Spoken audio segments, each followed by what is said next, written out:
Hi everyone, this is Megan. Just checking in real quick. I just want to let you know before we go into this episode that we had some lags and stuff in our audio. We record using Zoom so that we can talk to each other, but in that there was some lags. So bear with us. This episode has just like a little bit of lags and stuff like that. But I hope you enjoy our deep dive into Skinwalker Ranch.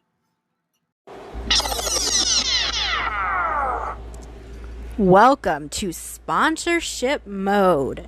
This episode is sponsored and brought to you by Anchor. If you haven't heard about Anchor, it is the easiest way to make a podcast.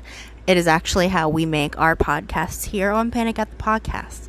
So let me explain real quick to you guys what Anchor is exactly. It's free, for one. It's always great. There's creation tools in the app itself that allow you to record and edit your podcast right from your phone or computer. Anchor will distribute your podcast for you so it can be heard on Spotify, Apple Podcasts, and many more places. Seriously, guys, it is so easy to use and very user-friendly. You can make money from your podcast with no minimum listenership while using Anchor. It's everything you need to make a podcast in one place. So feel free to go and download the free app Anchor or go to anchor.fm to get started. That's ANCHOR.FM to get started. Thank you again, Anchor, for sponsoring this podcast.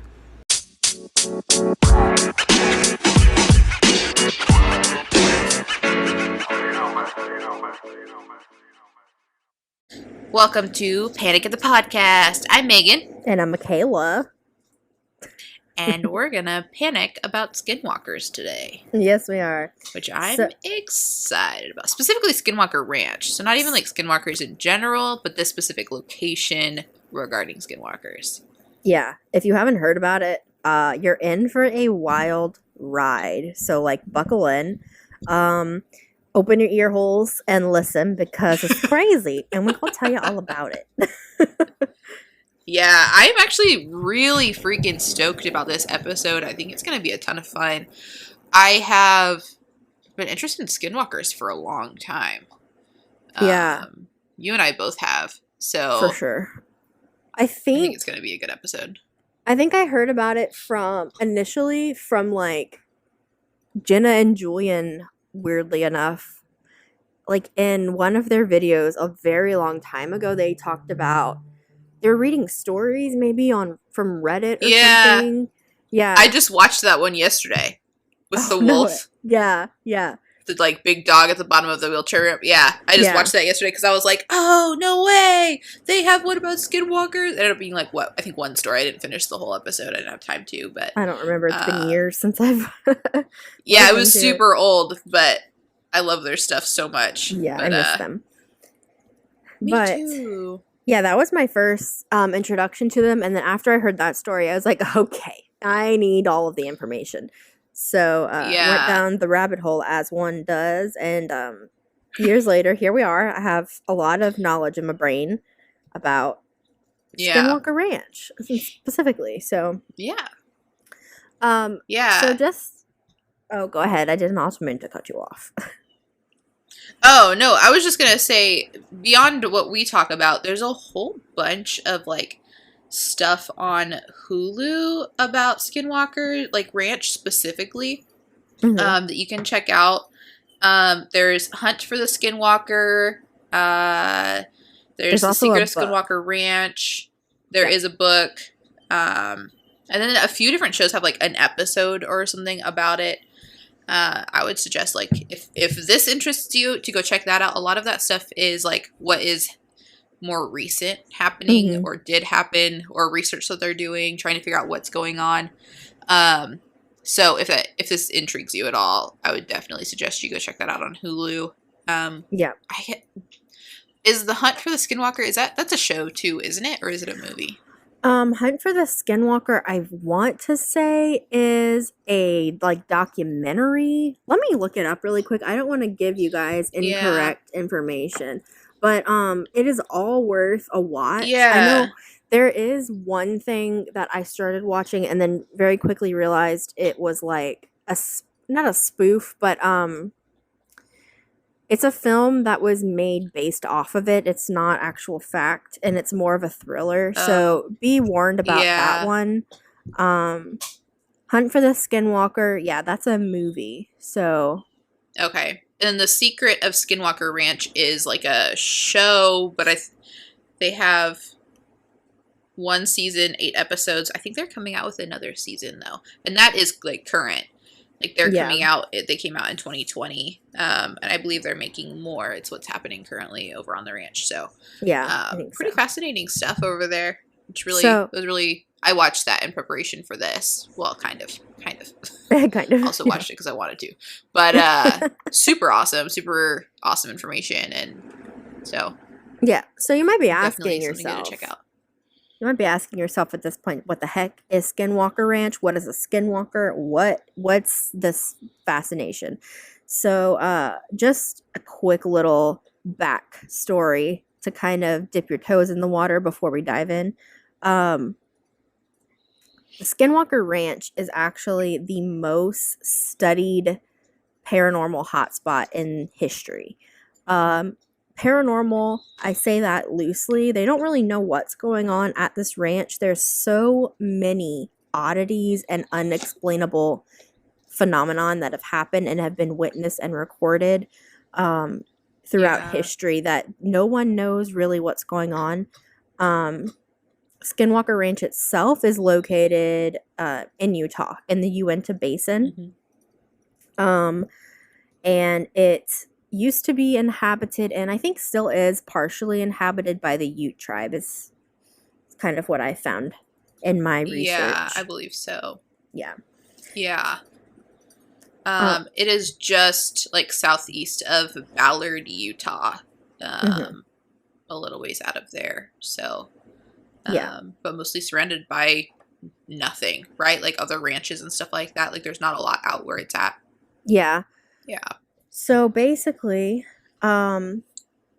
this phenomenon and the weird things that are happening have been reported since 1776. 1776 was the Mm-hmm. first recorded odd sighting, and it was recorded by actually a Spanish missionary, Father Escalante, in 1776. He wrote about some weird things that happened in his journal.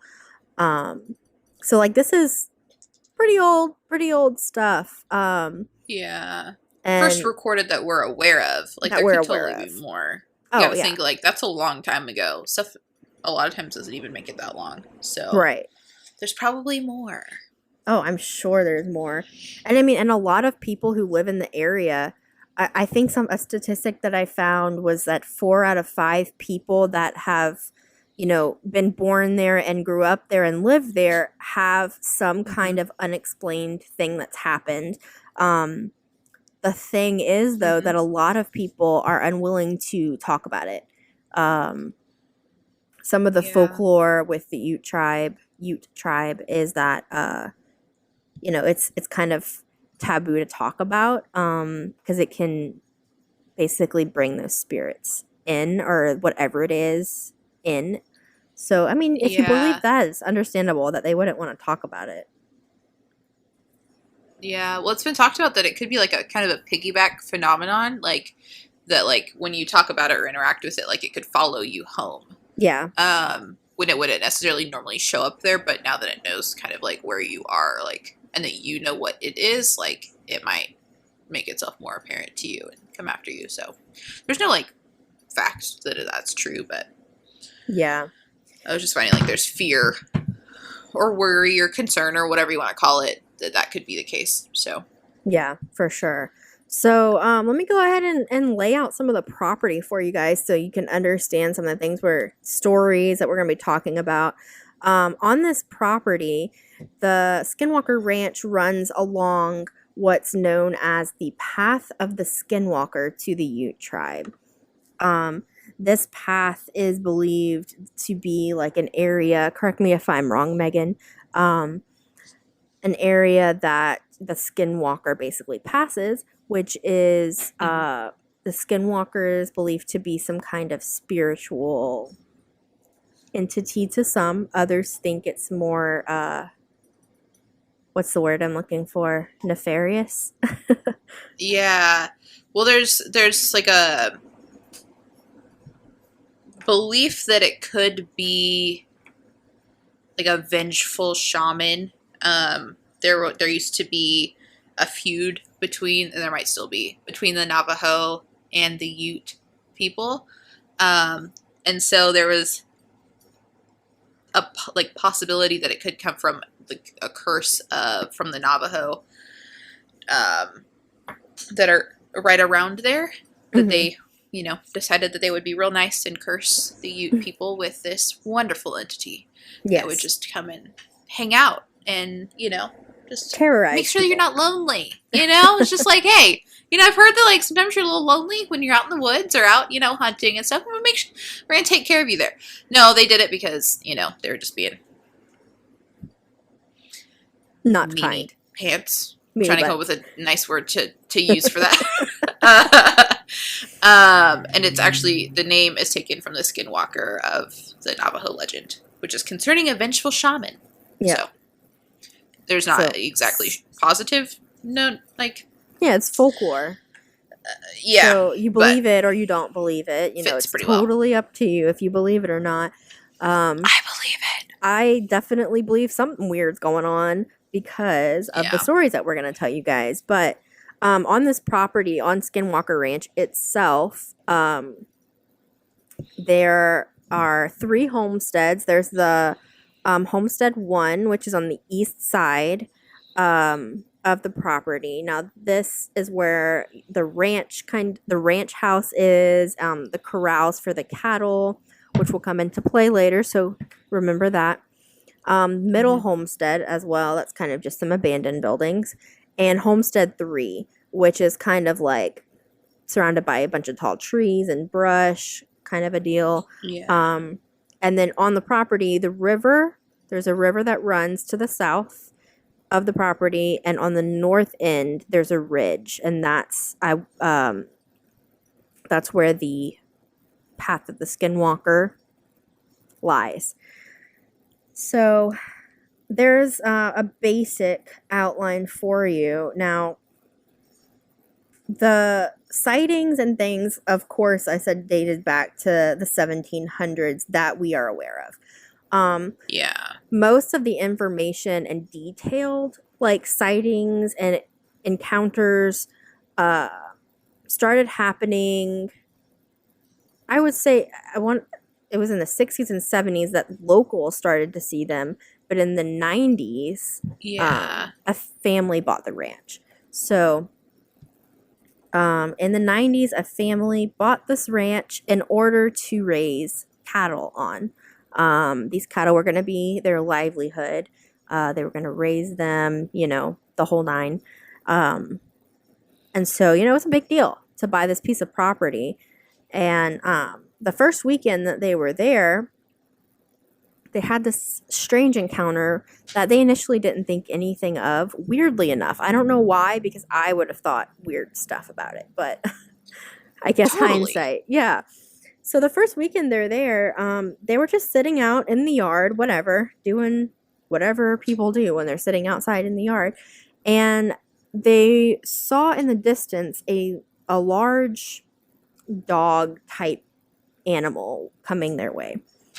The dog seemed friendly enough at first. It was very big, though. They said it was almost wolf-like, and it actually approached the family. It was pretty friendly, enough so that the father of this family actually pet the wolf on his head. Yeah. So already kind of weird that just a wild wolf-like animal is going to approach you, not be aggressive, not be scared, And then allow you Strange. to pet it. and allow you to pet it. Yeah. So this thing is just kind of wandering around. After that happened, though, a little later, it approaches the corral where the cattle are, and starts becoming a little more aggressive. The wolf reached through the corral and grabbed onto one of the calves and tried to pull it through the fence. Now, the family, of course, wasn't going to allow this to happen because this is their livelihood. They're not going to let this wild animal come and just take their livelihood, take their animals so easily. Yeah. Yeah.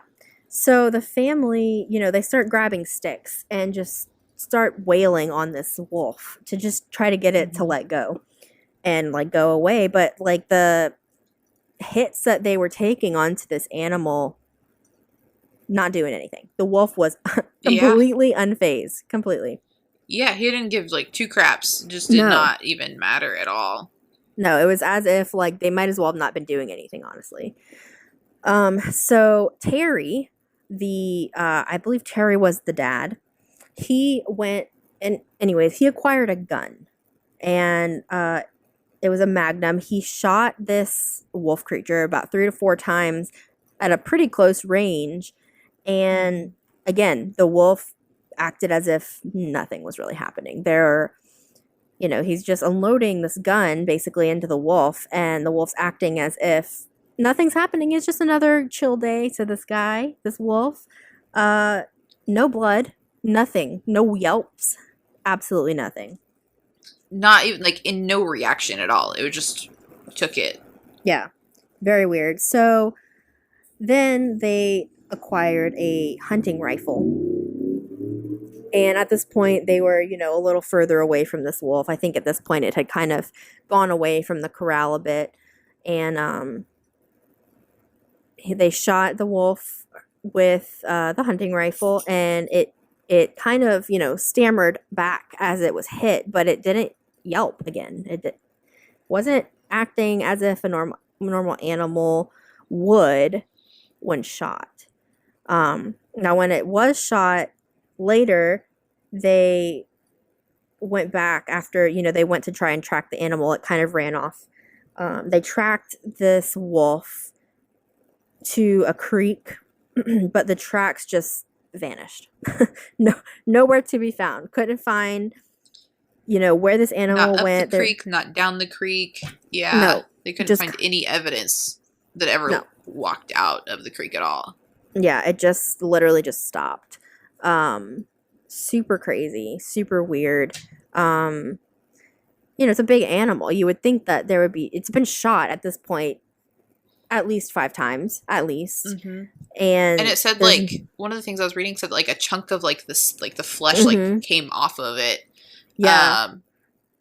After but they went back never to really find bled. It. No. So they like went back to the area that it was shot, and that piece of flesh is what they found. And chunk of flesh just ripped off from the animal and just casually walked away, which is very yeah, with no like profuse bleeding, no like yelping, nothing. No. And what really stuck out to me is how they described the piece of flesh that they found from the animal. They said that it looked decayed. They said it smelled old, it looked gray, and it just looked like a piece of flesh that you would find much later, much later. It just didn't make sense. Yeah. It wasn't bloody or anything. The whole thing was just strange. So that was literally their first weekend at this new ranch. So later the mom tried to identify this wolf to authorities, and they kind of presented her with like silhouette pictures of different dogs, wolf type animals, and they described the thing that they saw as being 2 to 3 times the size of a normal wolf. This thing was just massive, absolutely massive, yeah, giant. When she identified it, she actually pointed to the picture that she said was the closest to what she saw. And what she pointed to was a dire wolf. Now, dire wolves have been extinct for 10,000 years. Yeah. But that's what she saw. That's what she says is the closest thing to the animal that they saw that approached them, that they shot, and just vanished. So already weird. Yeah. This thing just comes back from 10,000 years of extinction, and it's just Yeah. like, I'm gonna let you pet it. It's just like, what up? Pet my head, and then, chase me. And I'm gonna disappear. Good luck. Find me. Yeah. I dare ya. Yeah, have fun. You'll be able to find me because I'm time traveling, so... Yeah. Bye, guys! Peace out, Girl Scout. Oh. Super weird. Another thing to note about the wolf-like creature that has been reported seen on the property is that after this event happened, the mother of the family reported seeing it again later. But this time it was accompanied with two smaller, what she described as smaller black dogs. Yeah, she didn't describe them as a wolf either, like she did, so they have to have looked a little bit different. Yeah. From that, so I don't know what they were. They're baby skinwalkers. They're babies. They're the accomplices. I picture it as being like Sirius Black, but like two, and just like chilling with a big dire wolf from like Game of Thrones or something. I don't know. Yeah. Because if you don't know, I don't know. I can't imagine like rolling up. Right, you're there. You're unloading your cattle. You've got your set linen for your first couple days, and then you pet a freaking dire wolf that's been extinct, and then like, which you don't know. You don't know this yet, but then you like learn that's what it is, and that and you're like, oh, yeah, or that's this like is the normal. Closest thing to explaining what it is. Like, yeah, so freaking weird. Like, and the fact that like that's on your first weekend of like living there, like I wonder what started to go through their head of like, did we just make a mistake?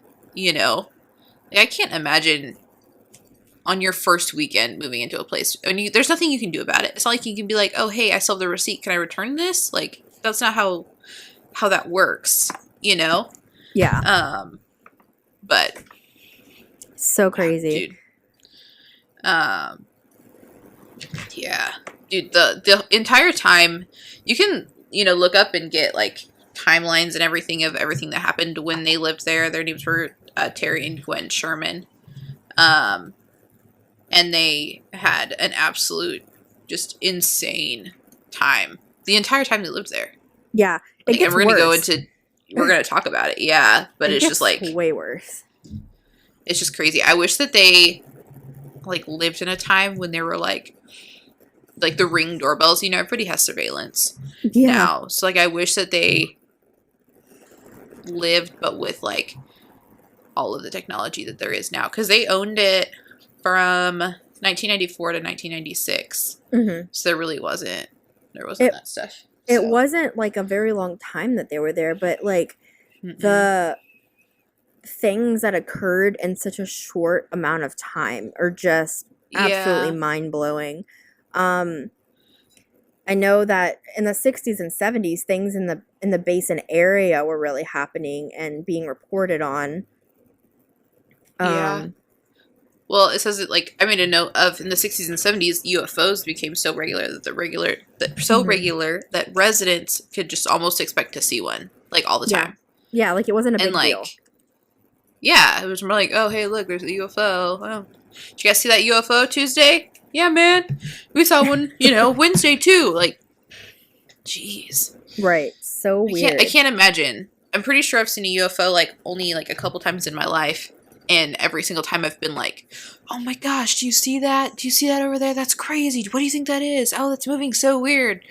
Michaela was there for one. So, and that's what we did. We were like, so completely just like enthralled by the whole thing. I can't imagine that being like a common occurrence. No, dude. I literally can't even imagine that, because just like the little experience that we had was just very odd. Yeah. And we weren't the only ones there. We were in our apartment. We had friends over, and we just happened to look out the window and be like, what is that? Yeah. It was crazy. So, yeah, very wild. But yeah. So after, that initial thing happened in the 90s, kind of just things just started picking up. You know, people were on the property. They were there to kind of experience the weird oddities that were happening. And something that kind of stood out to the family whenever they first moved there was they were told by the previous owners, who I think Megan has the names of. She can share with us in a bit. Kenneth and Edith Myers. Yeah. So they told these new owners, Terry and Gwen Sherman, the Sherman family, you know, if you're going to dig on the property, you must notify us before you dig on this land. That's weird. Mm-hmm. That's weird. Yeah. And, like, don't dig. But if you have to, if you absolutely have to, you have to tell us first. Yeah. So, like, I don't know why they didn't raise red flags, but... I wonder, you know, did they tell them, like, after they'd already closed on the place and, like, it was theirs and there's nothing that could happen? You know, I don't know what the, like, process for real estate is, like, but I would be like, okay, what do I have to go through to, like, give this back? Because that doesn't sound good. No. I don't have to call you if I want to plant a flower in my front yard. On my own property. And they were like, any digging. If you do anything, if you want to poke a stick in the dirt, you're supposed to call them. Like, basically, don't disturb the ground. I think my initial thought there would be like, okay, what's buried here? Like, I wouldn't go with like, what kind of paranormal experience am I going to have? I would be like, okay, who did you murder and where are they? You know? Yeah, right. Or that's like, do you have a family like cemetery on this plot? Or like, you know, or like, you know, where's your mass grave of all the animals that have died? Or something like more normal than like, if you dig here, something is going to happen and it's not going to be what you expect, you know? Right. Like, which is exactly what happened. Yeah. Good times. Real good times. What? Oh, yeah, good times. Real fun. Real good times. Exciting. Yeah. So, basically, this family, when they occupied the property, they would feel the ground shaking. Now, this area is not in an area that experiences earthquakes, okay? Not normal for the middle of Utah, or, you know, Utah. No. Yeah, Utah's a state, yeah. Yeah. They would feel the ground shake, and when this would happen, they would also hear sounds that sounded like an underground railroad, it was described, or some like metal on metal just grinding, scraping together. Yeah. Can you imagine just being out in your yard on your ranch and unprovoked the ground starts shaking and you hear weird sounds coming from underneath your feet? I can't like I grew up in Alaska, and so earthquakes are pretty common, but I can't imagine being somewhere where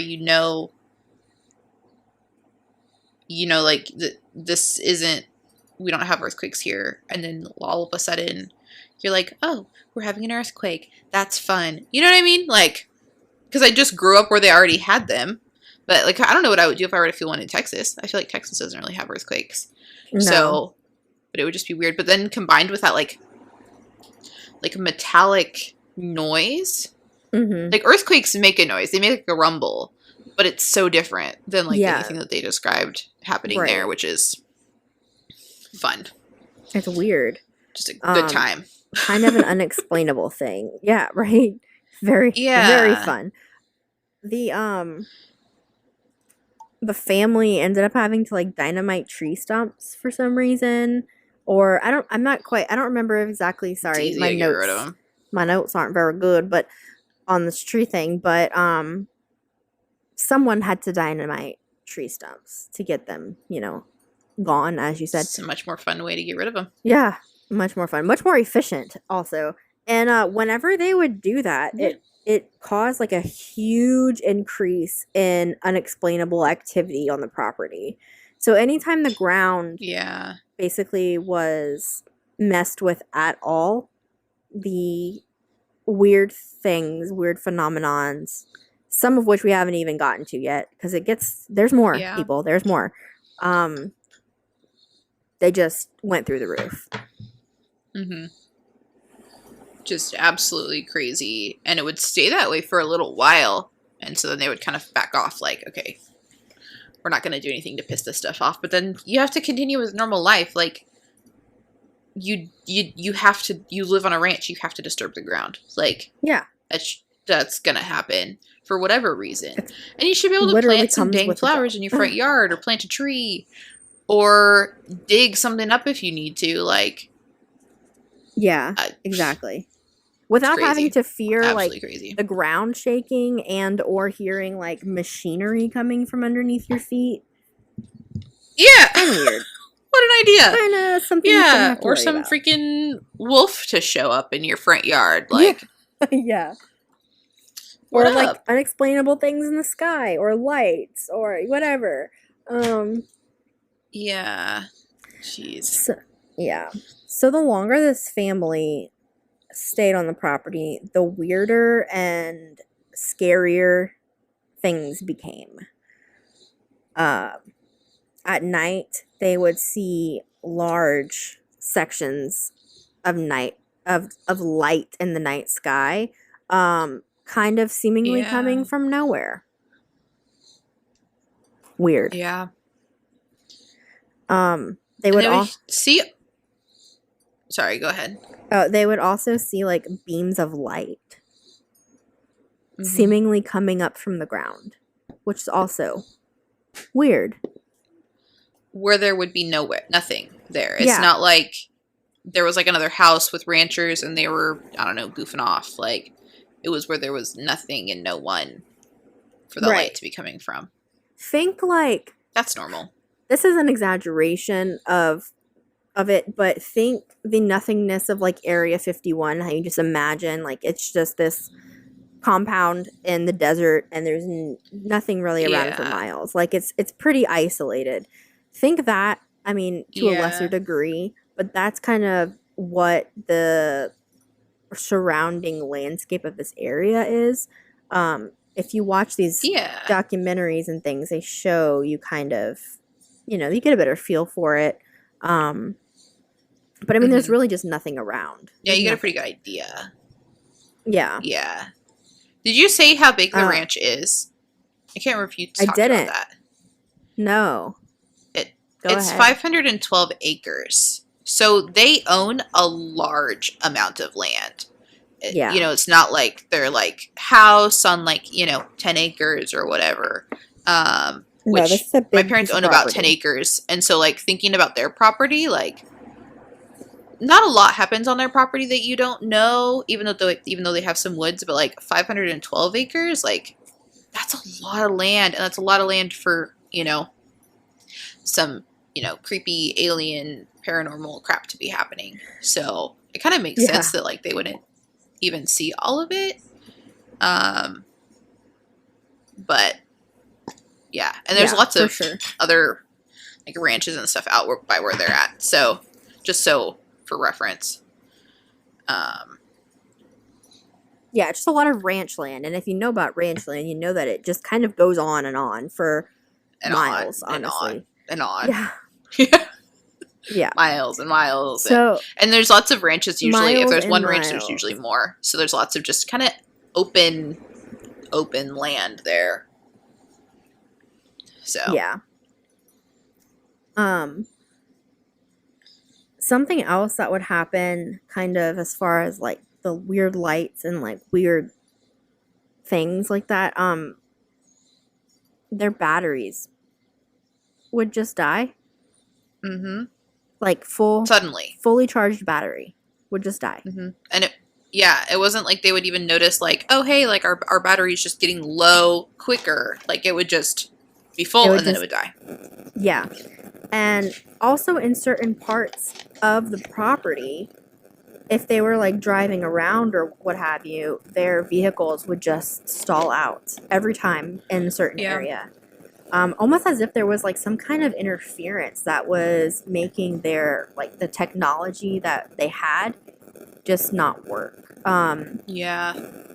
That, and you got to think this is back in the 90s where there wasn't a ton of technology in cars.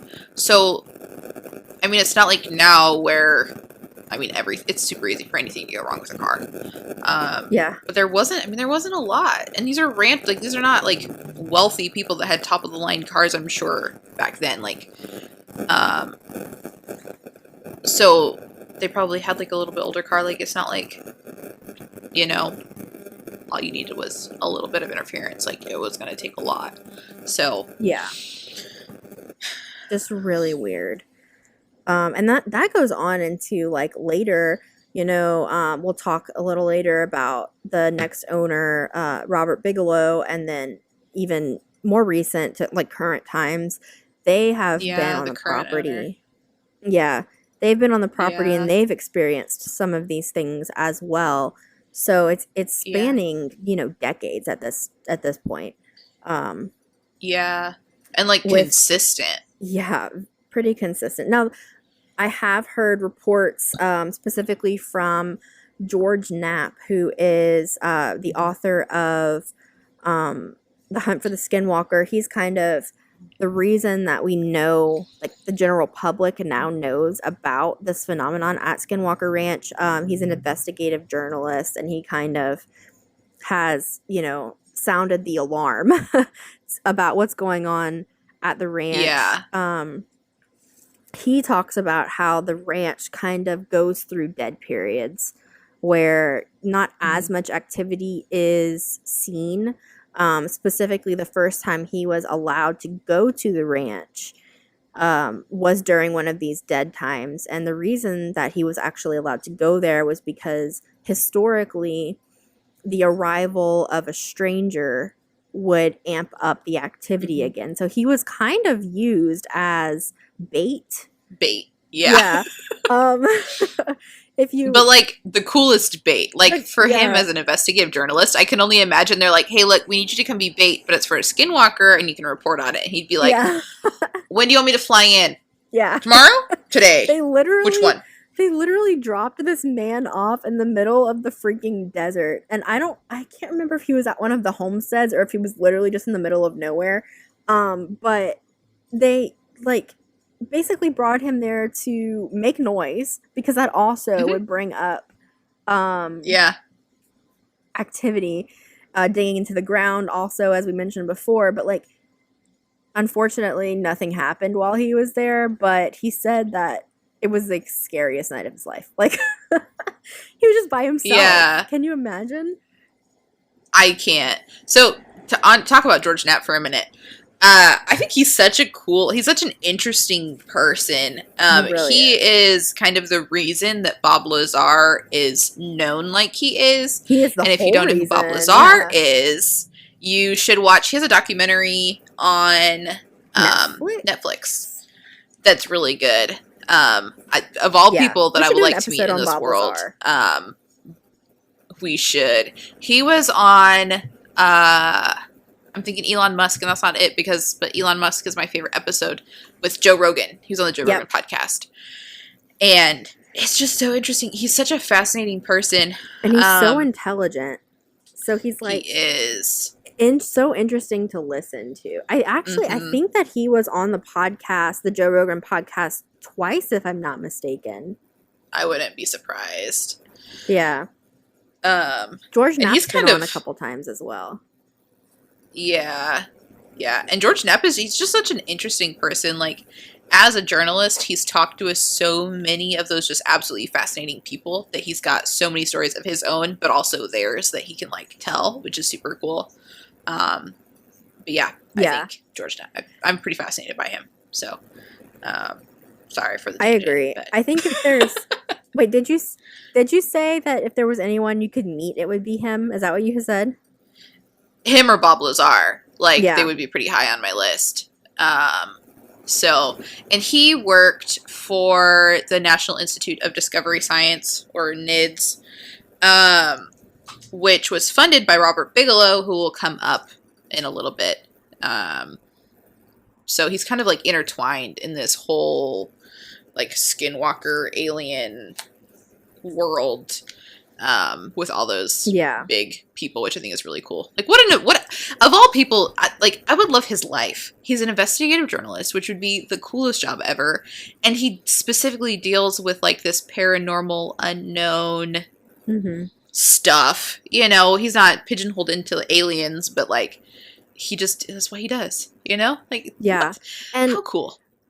what I like about his like approach is that he goes in purposefully denying, basically. Like he Yeah. wants to prove it wrong, and he wants to like be so factual and scientific about it that he goes about it the correct way. He's not like putting on his tinfoil hat and like trying to make the narrative fit what he wants to believe. He's using his resources, you know. I mean, let's go ahead and talk about NIDS and that whole thing. Because Robert Bigelow, he ended up buying the ranch and creating NIDS, because he was fascinated by the aerial phenomenon that was happening. And before he bought the ranch, Robert Bigelow had donated a huge chunk of money to a team that was kind of investigating, looking into the phenomenon that was happening at the ranch, but they just did not utilize their money correctly, and they weren't making any progress. And so, you know, out of frustration, basically, he bought the property and created NIDS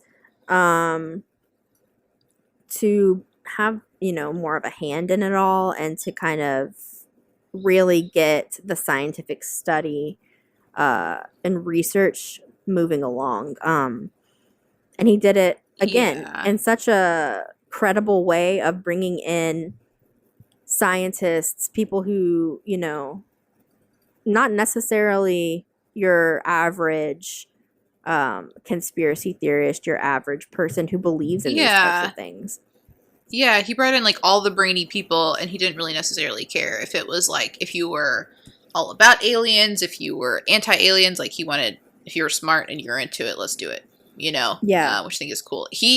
Robert Bigelow, like if you've never seen him, you should look up a picture. He just seems like the kind of person that has, one, seen some stuff, but also like has a story to tell about everything, but is also very serious. Like I don't know, he just looks like an interesting person.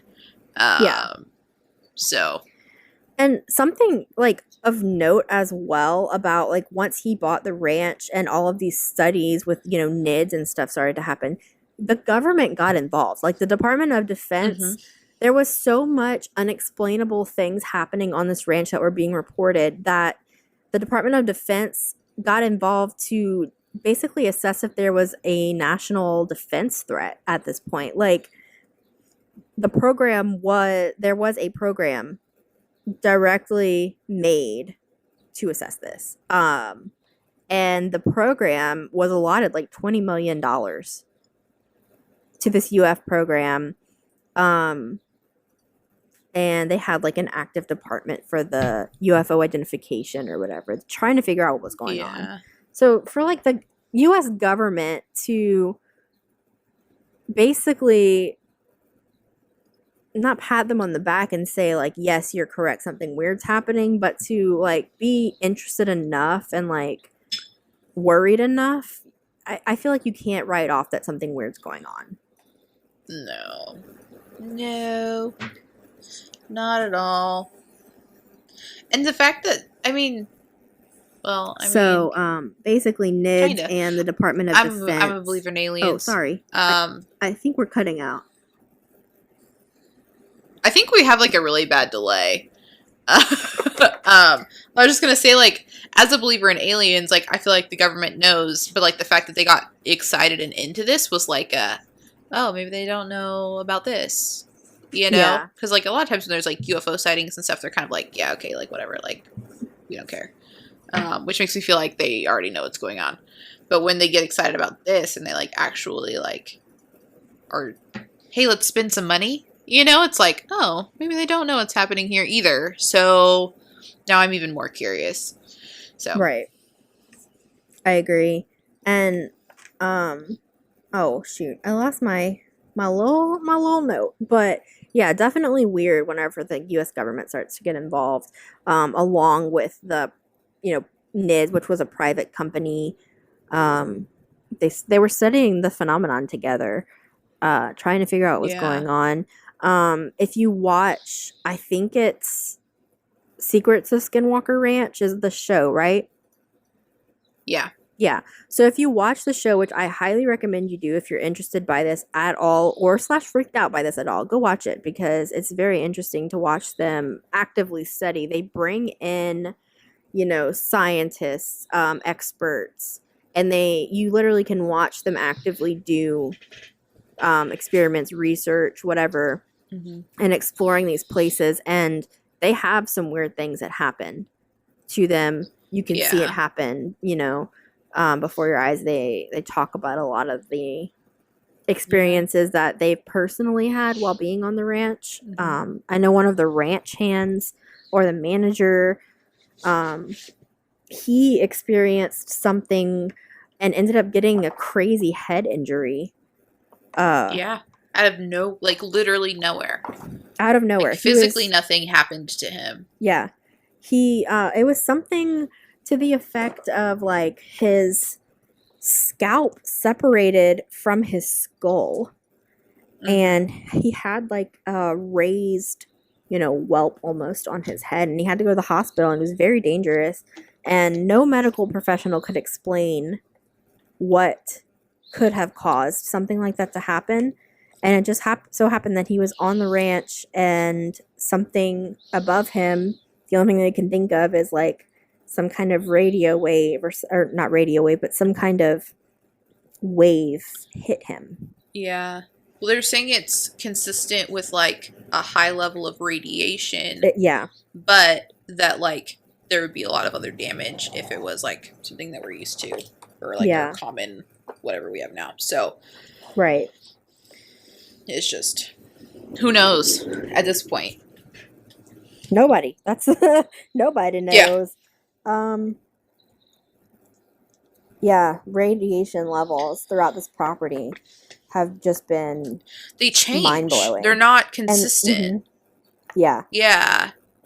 Yeah. And It'll be high at one time and then not another, which is super that's not how that works. it doesn't make sense. So, No. They'll go uh-uh. down into these like caverns type cave areas, and, to check out the radiation levels, or to just kind of bring in instruments and see what's going on, scientifically there. And first of all, some of their instruments will just stop working, kind of like we were talking about the Mhm. cars that'll just stall out, or the batteries that will die. Their instruments will just completely stop in these areas, and then they'll get a high Yeah. reading on radiation later. Um, Yeah. One guy at one of the homesteads opened like, it wasn't a storm drain, but it was an opening to Mhm. something that went underground. Yeah. Um, and ended up getting radiation, like poisoning or sickness or something from it. Like his radiation reading after opening that was just dangerous levels. Um, but the weird thing about Yeah. that is they went back later to read the radiation again, and it wasn't there was none. Yeah, like none. Like it went from like being so high and like so dangerous to nothing. Nothing. So, Yeah. and that's just not. I mean, if radiation was that easy to get rid of, there'd be lots more of like all those places that had like, you know, what am I thinking of? Like Chernobyl and all of that would be like, oh hey, yeah, like this sucked, but in a week you guys can go move back. But that's not the case. Like people are still not living there because it's so dangerous still. Yeah. Like, The radiation levels just fluctuate, and they can't yeah. explain it. They can't explain why, or even the Mm-mm. origin of it. Where is it coming from? Is it coming from the ground? Is it just in the air? Is it coming from Yeah. above? They just truthfully they don't know. Yeah. It's just insane. And there's a lot of things like that. Like it's not only this, but there's a lot of different like readings that they'll do that do fluctuate, like, you know, from different times that they'll be there, and it'll be really high. All of a sudden they'll be standing there, nothing will be read, and then all of a sudden like their meters are like pegging out, and then like it'll quit, and it's like that why, and it'll be like all like they will each carry like something different, and they'll each have that same thing happen. It's not like it's one is malfunctioning. Yeah. It's just super weird. It's super weird. One of the experiments I thought they were really cool, that was really cool that they did, is they sent up a weather balloon with like a whole bunch of different things to measure. The first time, there was like a malfunction with it, and the second time they went up, it went perfect. It went exactly where they wanted it to go. It looked like it was going to do like a beautiful reading. As soon as it hit the level that they thought that all this was coming from, it quit recording anything. Yeah. Which, like, why? So, I don't know. You should definitely, if you're interested in this kind of stuff, like, go watch both of those. It's like several hours worth of stuff to watch, but it's worth it. Yeah. So, if you want the content, it's definitely there to be consumed. There's also the book, as we mentioned, the George Knapp, and someone else is a writer on that book, but I don't remember his name. But it's called Hunt for the Skinwalker. It was published in 2005. Yeah. Yeah, I can't remember what the other guy's name was. Some other brainy guy.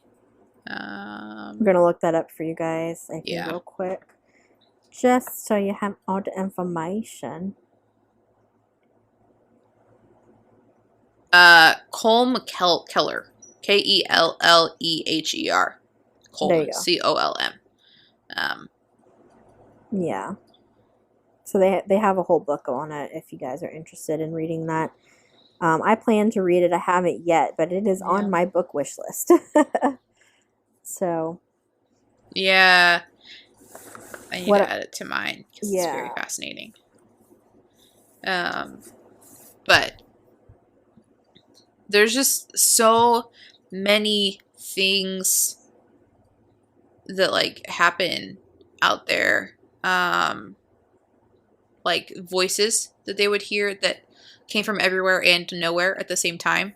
And a lot of times they wouldn't be able to hear. It was almost like a whisper where you can't understand what they're saying, but you can tell that someone's talking, or in like a different language, but not like a language where you're like, oh yeah, it's this. You know, they wouldn't be able to tell you like what the language was. Yeah, the voices I think are even a little more unsettling, just because I know the family in the 90s that was there for the 2 years, the Sherman family, they would hear the Shermans. They would hear like they describe them as mocking voices, like almost as if they were being mocked. Yeah. And the voices sounded like they were coming from above their heads. And again, it was that unknown language that they just couldn't figure out, you know, what was being said. It didn't make sense, but they definitely heard it. And then the other thing is there was a scientist. I don't know. I feel like it was a physicist. I have it somewhere here in my notes. Yeah. A physicist reported in the Middle Homestead, which was kind of where a lot of the oddities happened. He reported like having a dark cloud kind of like enter his mind almost, which is just very unsettling, you know, along with the voices being heard. Another guy who is kind of, he's still around today. His name's Corey Sirawap. I'm probably butchering his last name, but he reported, Sirawap, I don't know. But he reported doing like rounds outside of the building that he was in. I think he was, you know, at work or whatever in his office building. And he went outside as he was doing these rounds, and a voice that he heard, he said he heard it like in his head. He didn't hear it verbally, but he felt it in his head saying, go back inside. You shouldn't be seeing this. You shouldn't be out here. Go inside. You're going to miss your family. And he, obviously very freaked out by that. Um, Yeah. Ended up looking into the sky and seeing this like round shaped black and like dark gray ship in the sky with lights is how he described it. And he said at this point, like once the voice entered his head saying like you shouldn't be seeing this, go inside, you're going to miss your family, he sees this ship. Everything around him was just so eerily quiet, like Yeah.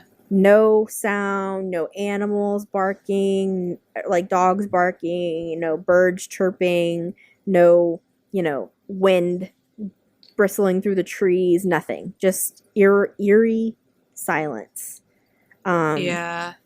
which is a theme with these occurrences. Mm-hmm. Things just seem to go either quiet or animals will react. So they'll run away or they'll start Yeah. acting strangely. It's And unexplainable. and that's a theme worldwide with paranormal experiences, is just like an alien stuff is just like a silence, Yeah. and just like a feeling of like just eeriness, Mm-hmm. this sometimes like unexplainable, but gosh, and I hear things like that and I'm like, duh, of course he went back into his house, but I also know like there's like half of me that's like an extremely cautious person, and then half of me that's like curious, Yeah. of like, okay, but like I don't know that I would go back. I think I'd be terrified, but I don't. There's a part of me that like if there was an option for an alien abduction that would be like, hey, yeah, pick me, just so that I can know that I'm right. It's just so you you can know. Yeah. But then like also it's like, well, yeah, like I don't want my family to like have to deal with that, but like aliens. Yeah. Right. You know? Like you're So, I curious, don't know. but you're like Yeah.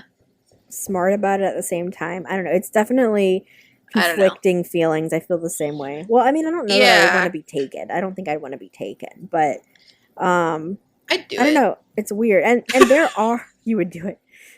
Of course you would. Of course. Pick me, please. Come But I on. mean, even on Over this here. property though, there are instances of animals just going missing.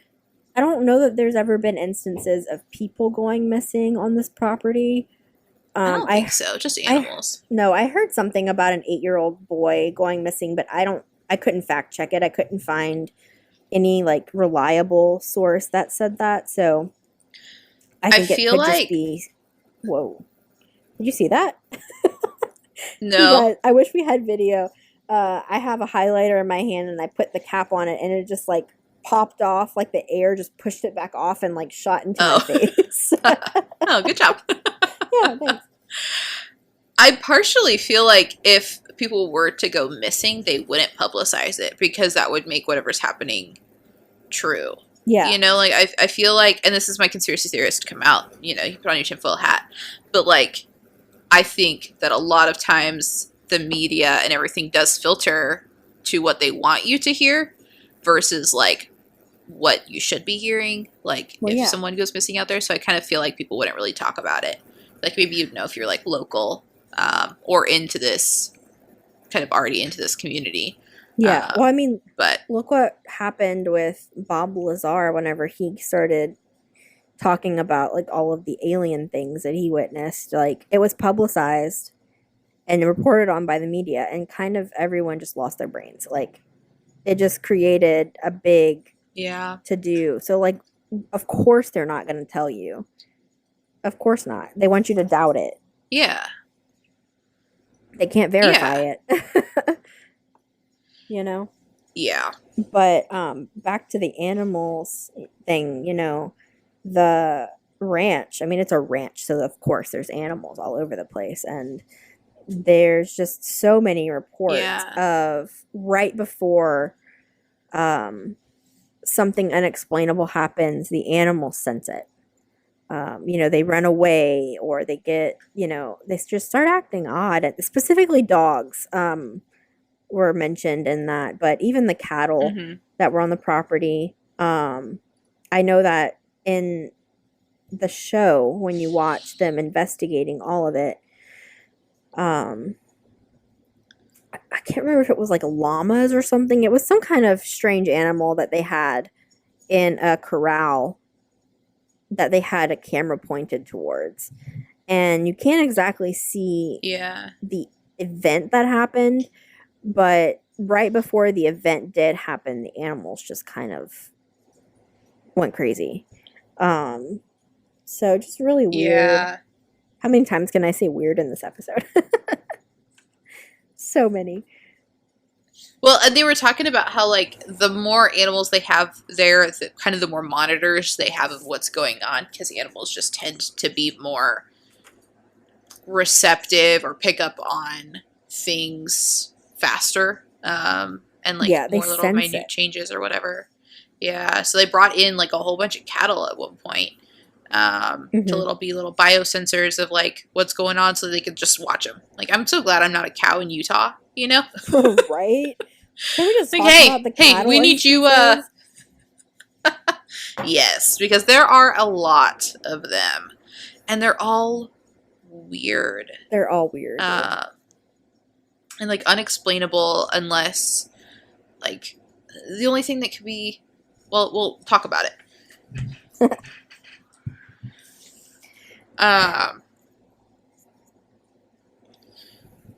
we've got, so the Shermans who live there, they specifically bought that ranch to breed like prize winning cattle. Yeah. That was their whole point behind this. They also thought it would be a great place to raise their teenage son and 9-year-old daughter, but the whole idea was that they could raise, he had this like special already prize winning like herd, and he wanted to raise more, obviously, for money, and you could sell it for a pretty good price. He Terry just kind of just noticed like a lot of weird instances really just happening with them, weird behavior. They would and there's actually a video of this in the Secret of Skywalker, Skinwalker Ranch, not Skywalker. Skywalker Ranch, Skinwalker Ranch. We're gonna switch tangents here. Talk about Of the Star Wars cattle, shipping. like in the middle of a field, suddenly all coming together and like being so close that they're like pressed up against each other for absolutely no reason.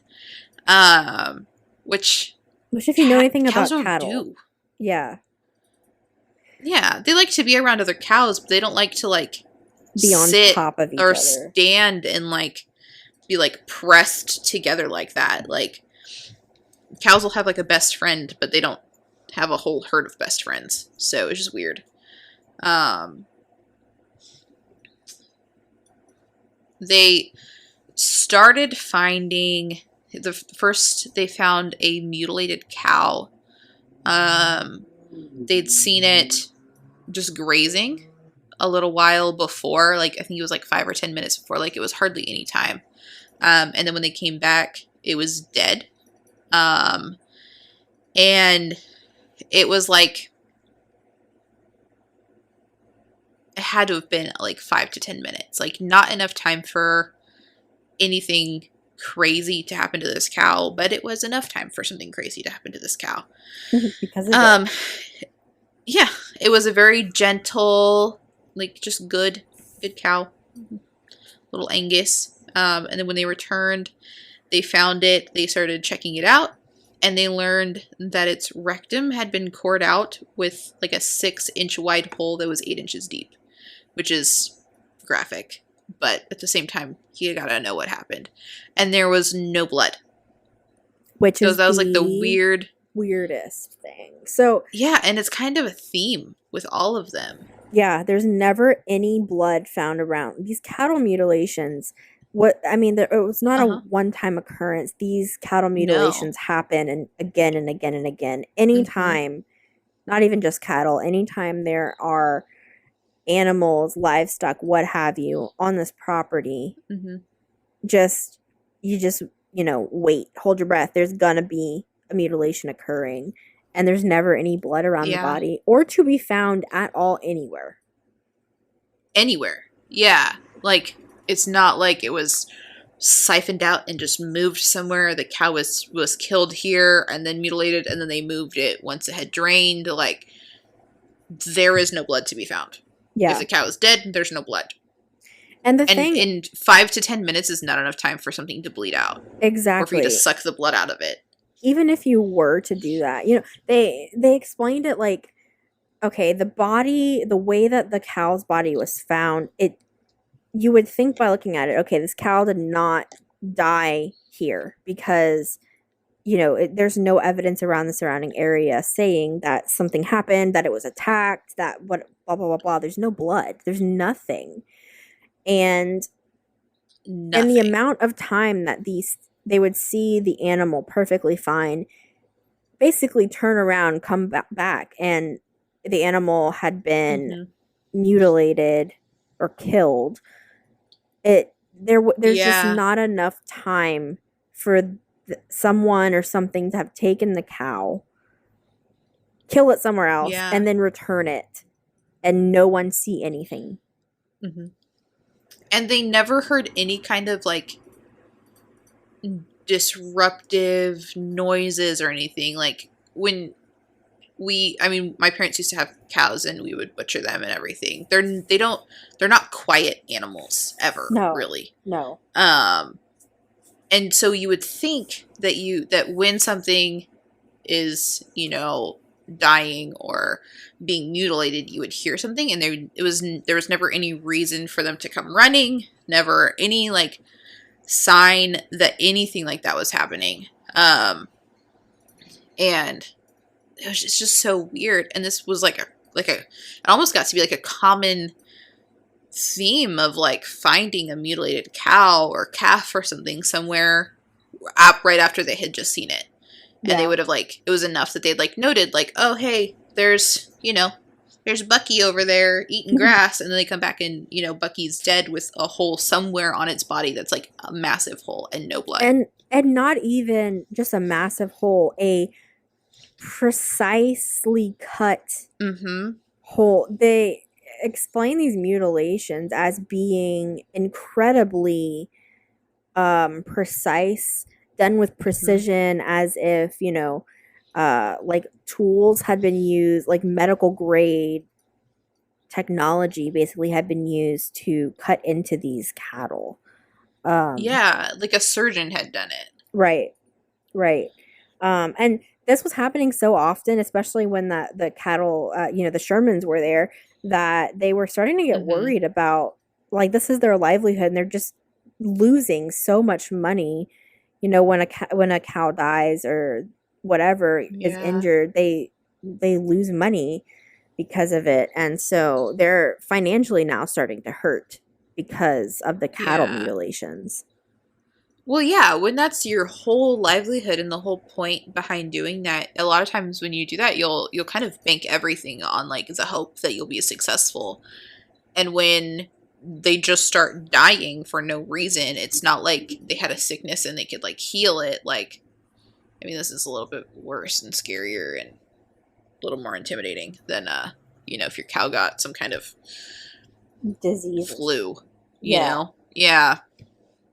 Yeah, because who knows what's going to stop at your cows. Right. Yeah.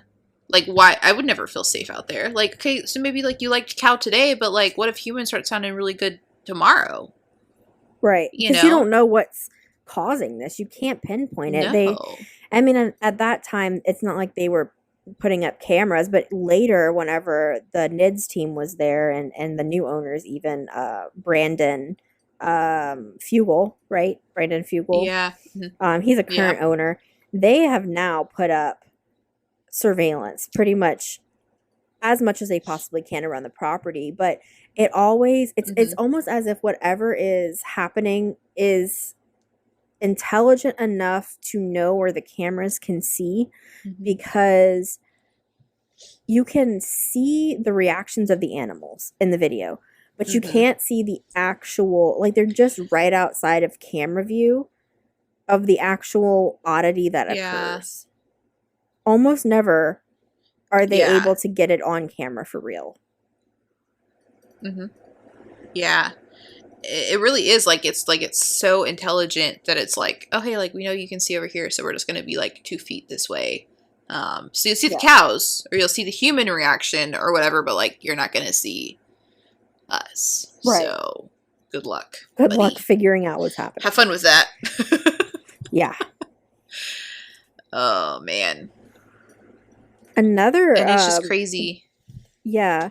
The other cattle situation or animal situation that sticks out in my mind is the story of it was some bulls that basically went missing. Just they were in their area in a pen, I believe.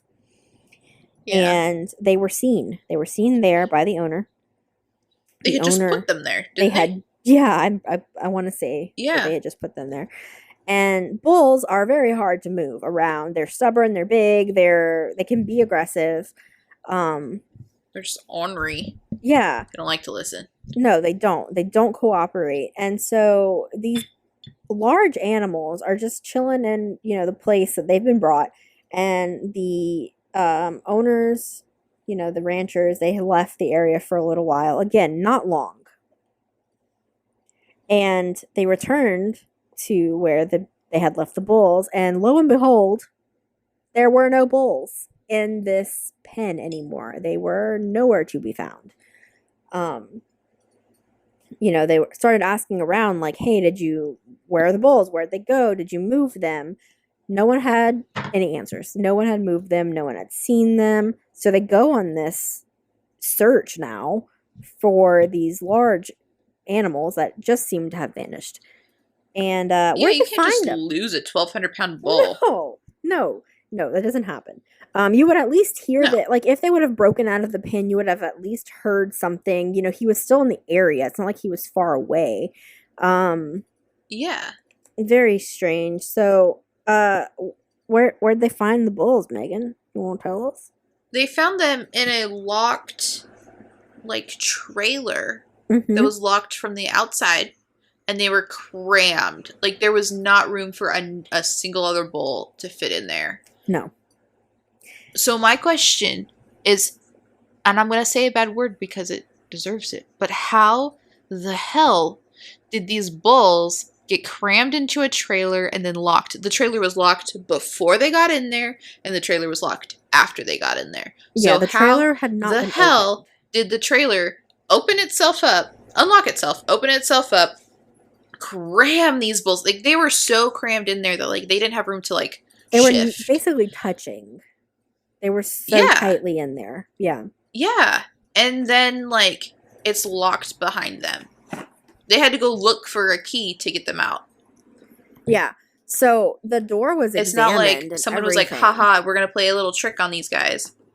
No. And then also, even if... Sorry, go ahead. Let's play devil's advocate here. Okay. Someone's playing a trick on this family, and they're moving around, their animals, their equipment, whatever. We'll get to the equipment later, but they're moving around these animals. Please tell me how you're gonna get, I think it was 3 bulls into this trailer and not touch any entrance. Like, you just magically, basically vaporize these bulls and then re-vaporize, I'm gonna make that a word, into the trailer. And the other thing that really got me is that once they opened the trailer doors, these bulls were just in a trance-like state, completely still, not fighting, not moving around at all, really. And once they kind of opened the doors, saw these bulls in this trance, it's like the bulls just snapped out of it and became bulls again. Like, they became aware. And that's, if you know anything about bulls, if you've ever been around them, you just know that is very odd behavior. That does not make sense. That's odd for any creature, human, animal, insect. Like nothing just goes into a trance for no reason Mm-mm. at all. No. And especially not a wild animal. And especially not three of them that are locked in such a crammed, dark space. Yeah. Yeah, a lot of animals like that don't like to be crammed into a small space like that. Like they'll make noise, they'll kind of struggle, they'll, whatever. They don't like it, and they'll make sure that you know that they don't like it. But like they just chilled. They were like, "Hey, yeah, like this is cool, but also like I'm hypnotized, so I'm just going to stare straight ahead and not move." Yeah. Very weird. It doesn't make any Unexplainable. sense at all. No, Yeah. it really doesn't. So, And it wasn't just there. I said that word so weird there. word. Oh my gosh. I said that word so weird. That was my ADHD there, trying to speak before I was ready. But it wasn't just their animals and cattle that were being basically relocated without their knowledge or doing. Even their equipment was just moving around. There's reports of equipment being like, or no, not equipment. What was it? Wood, like cords of wood that had been placed in an area, and was found like 30 minutes later, basically on the other side of the field, and no one had moved that. Nicely stacked, like just like they had left it where it had been originally. It was just moved like quite a distance away. Yeah. There's also, I think, like a post hole digger. Yeah. Like one of the electric, like heavy ones, not like your little handheld, like, the kind that, what my dad had us use to build posts. Like they had like the auger, I think is what they're called. Heavy thing disappeared. Yeah. And the guy, he had just put it down. And he was like asking his kids and like everybody's like, "Dude, what the heck did you do with this?" And then he was like, "I didn't touch it. What are you talking about?" And later they found it in a tree, like up in a tree. Yeah, days later, I want to say he like I feel like it was a while. Yeah, he had ended up like having to move on with it, and it was just found like, I don't know, 20 feet up, 10 feet up in a tree. It doesn't make sense. How did it get up there? Who put it there? Yeah. We don't those have things are those heavy. You can't just be answers. like tossing them around. Yeah. Yeah. So. And then in the homestead, whenever the family was living, no one lives on the property like that anymore. I mean, there's like ranch hands now that maintain the property that I think, people stay there, I guess, but not like it's not full-time like a living with a family. Yeah.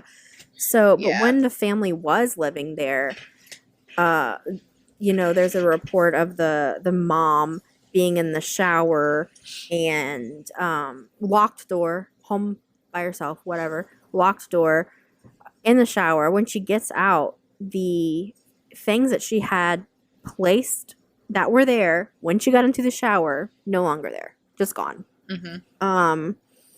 Locked doors that were in the house would open and slam themselves. Slam. They never closed quietly. No. Which, I don't know which I would prefer. I don't know if I prefer it to slam or just like open and like be quiet. I don't know. And they'd also see stuff outside their window. They'd see like people walk by, but their windows were pretty tall, and so like the people had to have been like 7 feet tall in order to like walk by. But they were all like unidentifiable, like kind of almost faceless. They're just nondescript as, like, a silhouette. Humans. Yeah.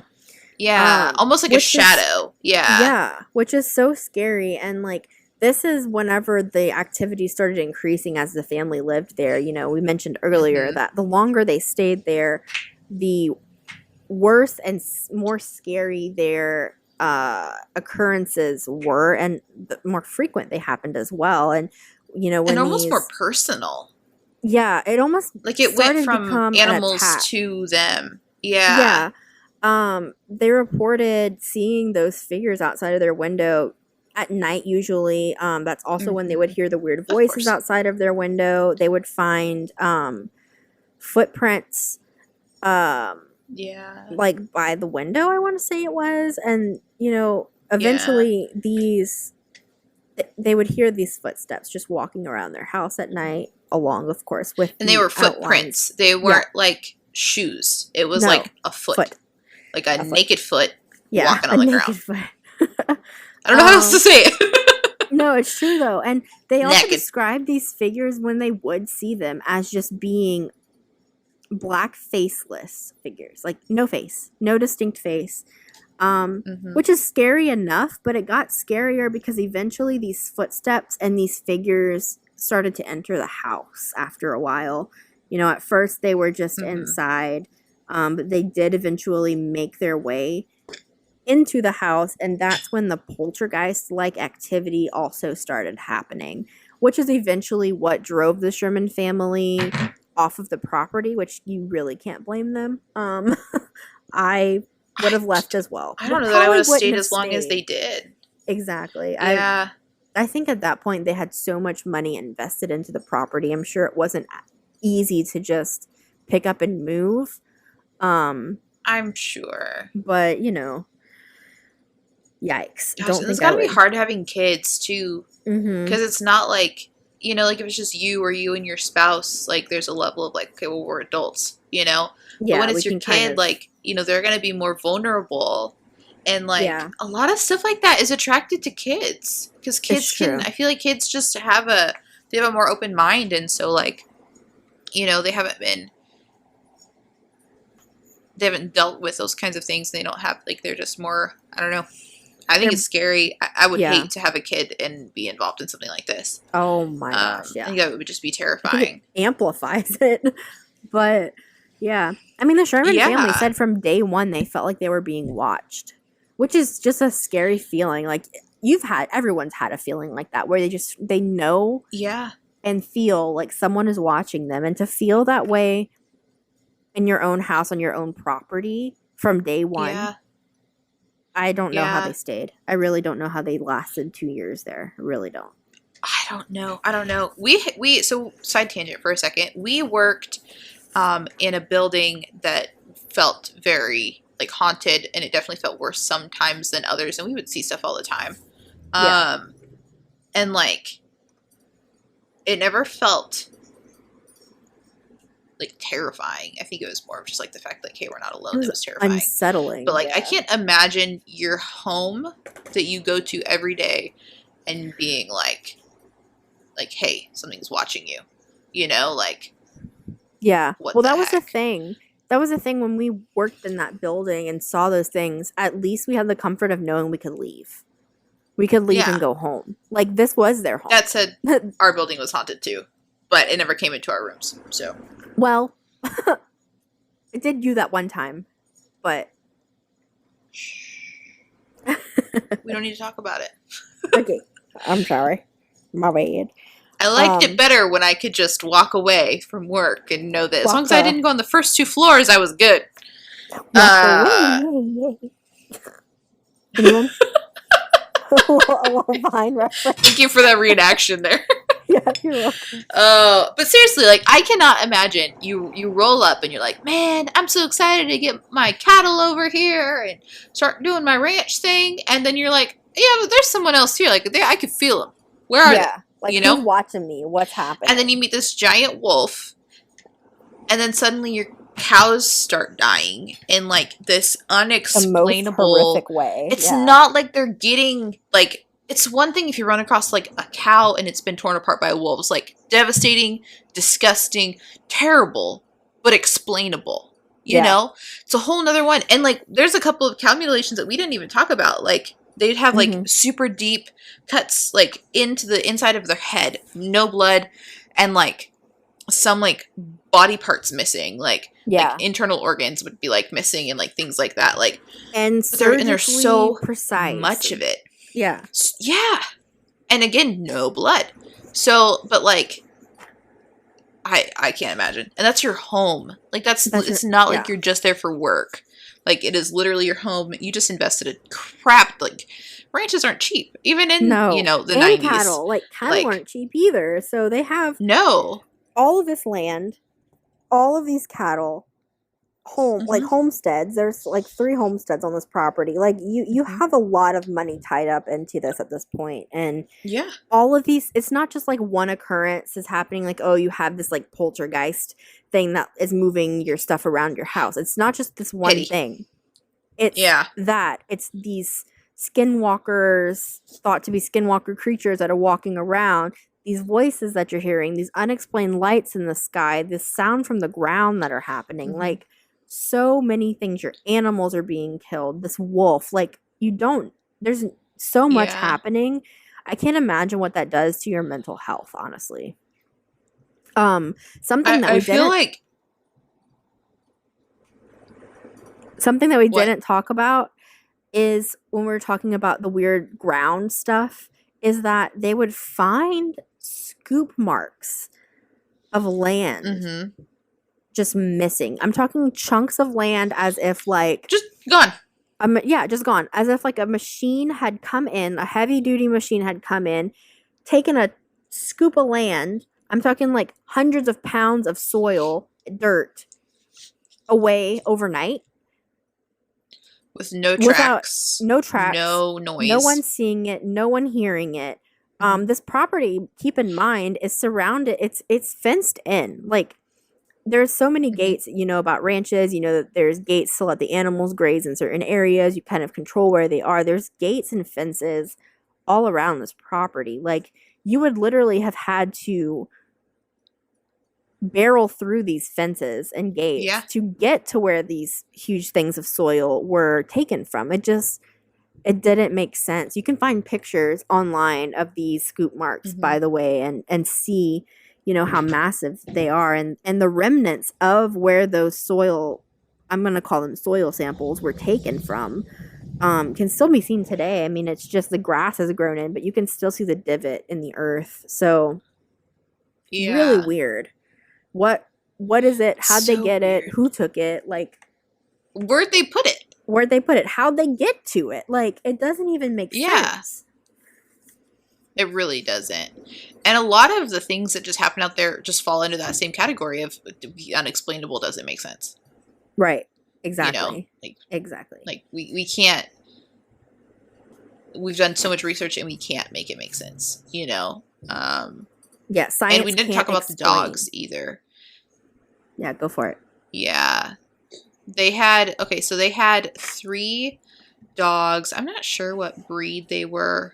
Yeah, I'm not sure. But they were like 3 ranch dogs. Ranch dogs they're generally not like a timid dog. They're usually pretty protective. They're usually pretty large. The Shermans were out one night. They noticed some glowing blue balls just kind of moving around the property. They described them as giving off a crackling sound, and they seemed to be intelligently controlled and could either hover or move unbelievably fast. They would see this every once in a while. It was kind of like a common occurrence. One evening, they watched as a blue ball approached one of their horses. The light hovered with about a foot off of the horse's face, and that spooked it, understandably. I would be the same as the horse. Right. So they shined a flashlight in that general area, and it, like, moved away from them. And then it started to approach Terry as if it was kind of, like, inspecting him or checking him out. He described it, to quote, as a glass ball about the size of a baseball, which appeared to contain 2 blue fluids which intermingled with each other. And then he went on to tell the person he was talking to, saying that that was the scaredest he'd ever been in his life, which, I mean, they'd been dealing with this stuff for a while. So if that's the most scared he's ever been in his life, like, yeah, that's saying something. Goodness. So the ball went over by the cow, and then it moved away, and the 3 dogs took off chasing it, like completely freaking out. They lost sight of it and then heard a piercing yelp, and the dogs did not come back. So they decided that they were going to be smart and not go investigate what happened because it was late at night. They decided to wait till the morning. So then they went the next morning kind of out in that direction, and they found 3 burned circles in the woods. And In the center of each circle, there was a greasy blob of what looked like some kind of like shortening or Crisco or butter kind of deal. Goop, basically. And then right above those, what was that? I said goop, basically, is what the glob of stuff Yeah. that they found. Yeah. There, the trees right above those rings that had the butter in them was like super scorched. And the grass grew back, but the limbs just died. So they're not sure what exactly happened. But that was kind of the last straw for them. They couldn't guarantee the safety of their kids if it kind of has gotten as personal as their dogs. And that's kind of when they decided to put the place up for sale. Yeah. It was just, I can imagine, like, I am a dog owner now. Like, if my dog were to be turned into butter, I would be pretty devastated. I mean, it's He's like sleeping losing right a here, family so. member. Yeah. So It I don't is. blame them either. Like at that point it got personal, and you know, they Yeah. described the events as progressively getting worse, you know, in the 70s whenever Mhm. these things were happening.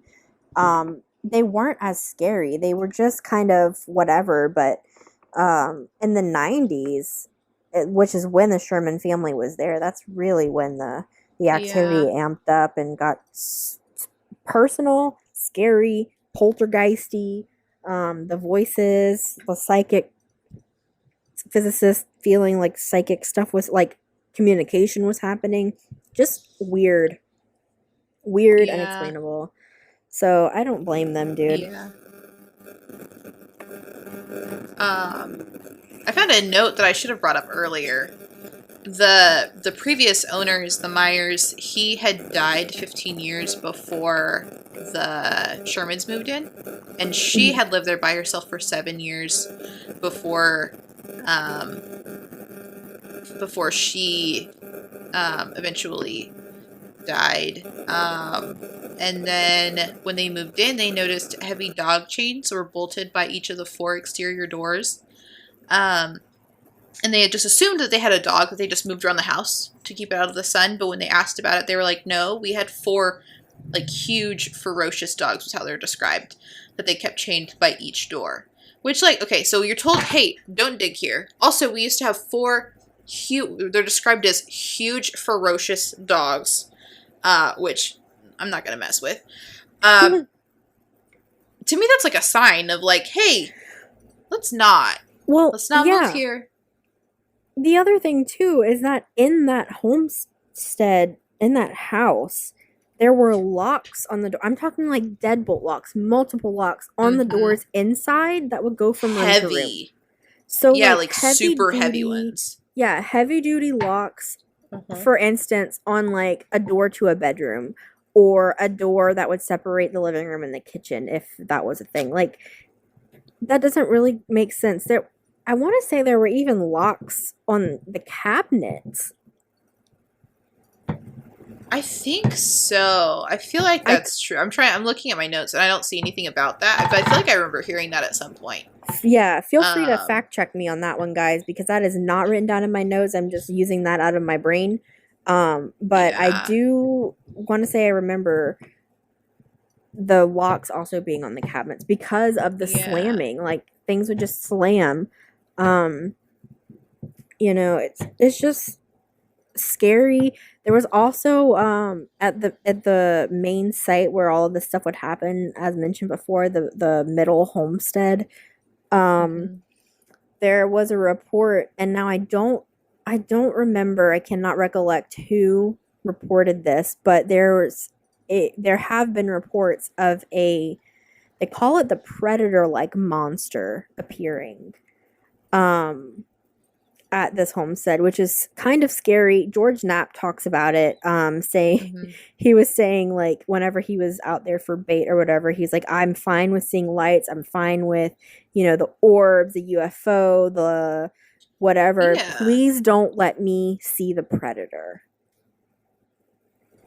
So don't let me. He's like, of all the he had things, a lot of faith in people's ability to allow that to not happen.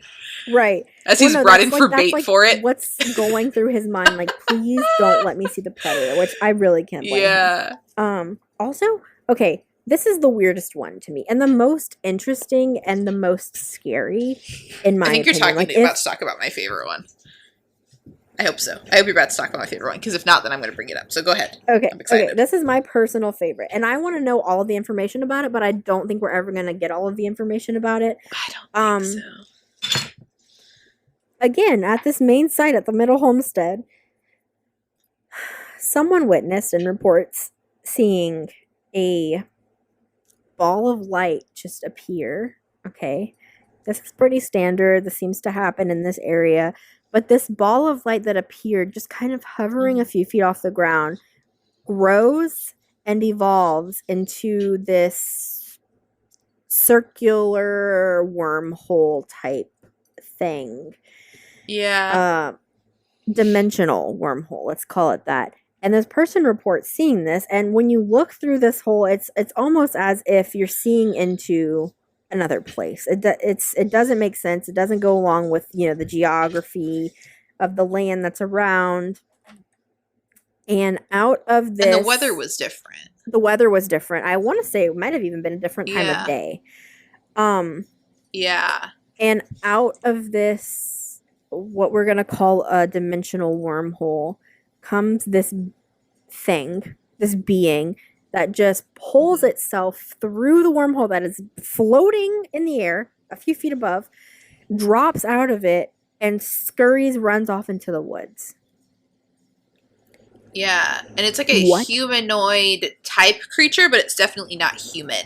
Yeah, like humanoid as in, like, 2 arms, 2 legs, stands upright, whatever. Has a head. But I feel like it was described as having no neck, wasn't it? I can't remember exactly if it had a neck or not, but I do know that it was, like, large. It was quite large, like long and lanky. Tall is kind of how I remember hearing it described. Like a Slender Man looking creature. Sort of like a Slender Man, yeah. Yeah. Or like just a human. Yeah, they were saying like it had to have been about stretched. 7 feet tall. Yeah. Large. Yeah. Just off into the woods. No one ever reports, or no reports I've ever seen, talk about seeing that again or that wormhole happening again, but things have happened to people on this property that they will not go on the record to talk about. No. This wormhole, that experience that we've heard, comes from George Knapp, from a source that experienced it. And, George Knapp has knowledge about occurrences on this piece of property that he can't talk about. He won't talk about. He says that, in interviews, just to respect the integrity of the studies that are going on, but also to respect the people that have experienced them. Sorry, I don't know if you hear sirens, but sirens are passing right now. Okay. But, it's just, that one's I'm so intrigued to learn more about that. Like, have they seen that creature? What do they think that creature is? Have more creatures like that appeared? Is that the Skinwalker? Like, the people that talk about the Skinwalker, like the Ute tribe, talk about the Skinwalker, the ones that will talk about it, because many aren't even willing to talk about it or discuss it at all. They believe that even mentioning the name of it is risky, anyways, the land being on what the Ute tribe refer to as the path of the Skinwalker, it runs through the ranch. They believe that this being, it's evil. It's an evil presence. It's a shapeshifter. It can steal the lives and souls of the things and people that it encounters. So, is that what that thing was? Is that what the shapeshifter that came out of this portal? They believe it could be extraterrestrial even. So, is that what's happening? Is this land some sort of portal into another dimension? Is it evil? Is it demons? What is it? No one knows, and I don't know that we'll ever know. Yeah. And how much of that is like correlated to each other too? Because you look Yeah. at like, okay, so I am a Christian, but I also am like open minded, and I'm not.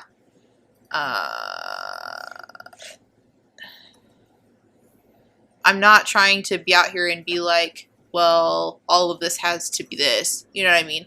But I do. I Yeah. believe that like why wouldn't aliens exist? And I believe that demons exist. I don't necessarily believe that they are one and the same like a lot of people do.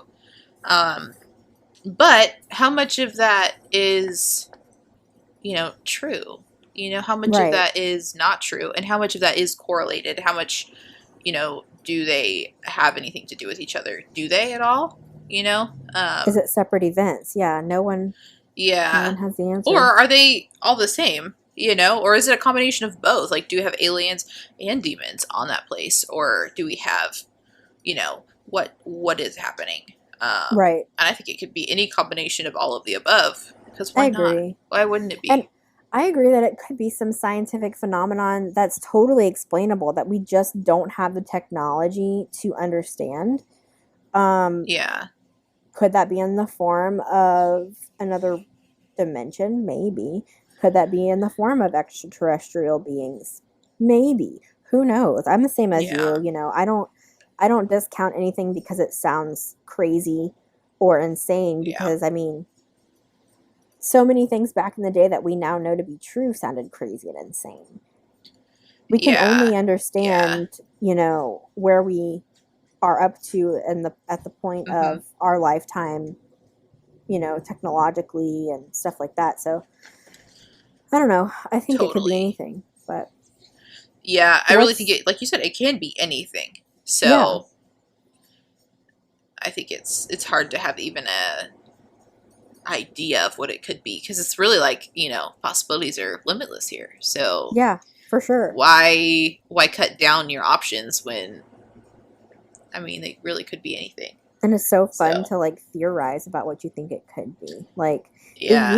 The Utes also believe that like the orbs and the lights that they see in the sky are like the spirits of their ancestors that are Yeah. entering our world from the underground. Like, could it be that? Maybe. Who Yeah. knows? Like, no Yeah. one knows. No one does know, and it's really interesting to see kind of like what people think, because a lot of people are like, well, this is the only answer, and it's like, okay, but why? Why is that the Yeah. only answer? Come on, man. Have a little bit of like creativity here. Like this is an opportunity for anything to be happening. Like let's go Literally. after it. Yeah. Um, so I think it's really cool. They've been researching on this place for a long time. So I A think it's gonna very be long time. really exciting to see like what comes out. I feel like crap has to start coming out here at some point. Yeah. And So we'll the see. fact the fact that like these teams are being made to study it is just it's very exciting. I wish that we It could is. access their findings in real time and not like have to wait around to hear the leaks or whatever. Yeah, Um, but I also understand that it's an ongoing investigation, so of course we're not gonna be privy to that totally. knowledge. Yeah. Was that your favorite though? Is that Yeah. the one? Yeah. When it like pulls itself out. Yeah. Yeah. Yeah, it's hands down my favorite because it just that one just feels so crazy, but at the same time, like it was a. I feel like when I was reading about that, it was like a well known person that like why would they Hmm. make that up? Who Yeah. who had told him? So it was kind of like, well, all right. Yeah. I mean, And I'll believe until I don't. So you give yeah. me a reason not to. Why not? Well, the people that they have brought on throughout the years to study are just such credible sources. Like you trust them Yeah. because they're smart, they're intelligent, they're educated, they're PH level people, studying this phenomenon. Yeah. So they're not crazy. They're very Yeah. logical people studying it. So and there are people that are on Yeah. that list. George Knapp talks about that we'll probably never know their names because they're so well known in their area of study and they don't want to jeopardize their careers, which is understandable. People Yeah, that's would, totally fair. yeah, people would chastise them if they knew that they Yeah. were participating in this study. But I don't know. The whole thing Yeah. is very interesting. I don't know what you guys think that are Yeah. listening, but I'd be interested to hear what your theories are. Yeah. Head over to our Instagram and send us a message or something, or let us know what your theories are. I think it's really interesting to hear what people, if you have theories, like, what do you think's going on? Yeah, 'Cause maybe we'll it's, put a poll up and see what you guys think. See what the general yeah. consensus is. What do you think's going on over Yeah. there? Do you have a guess or like a hope?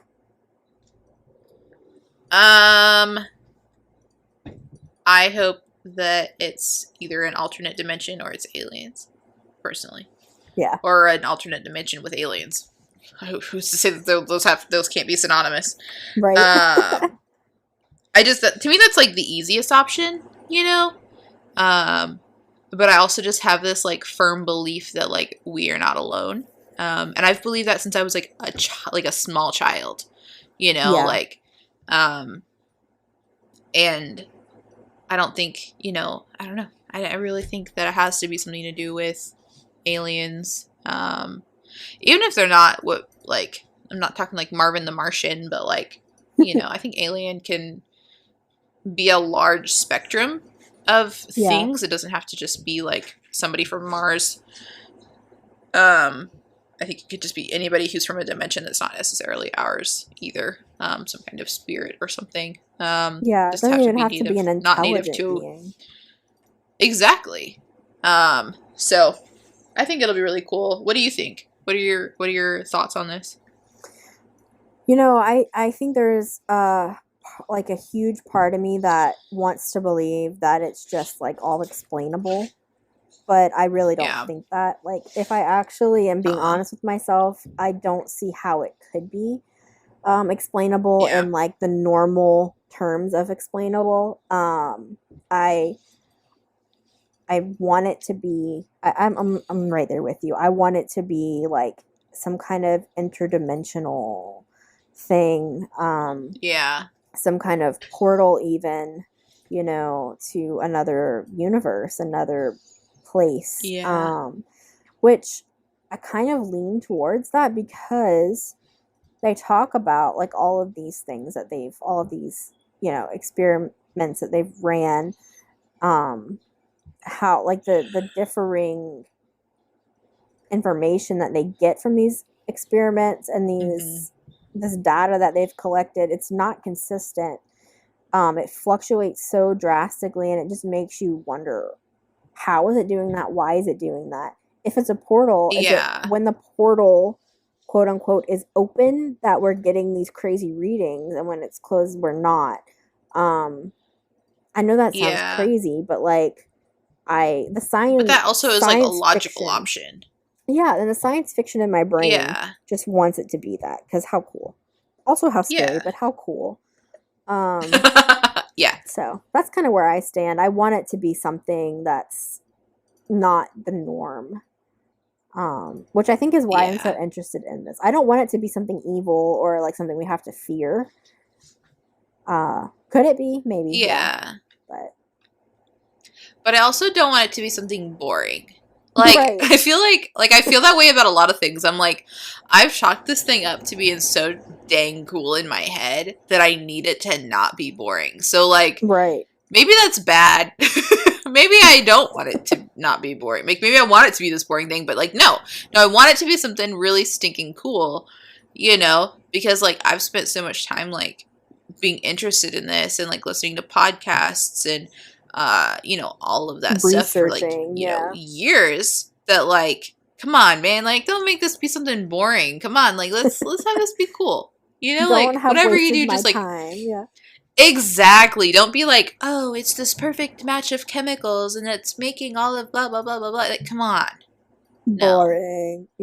No, we gotta do it. It's gotta be something cool. Like, another dimension, some kind of beings from outer space, or I mean, crap. I mean, even if it's just like a demonic something, like hey, that's still cool, you know? It's scary That's and cooler than some not like chemicals in the ground. fun, but yeah.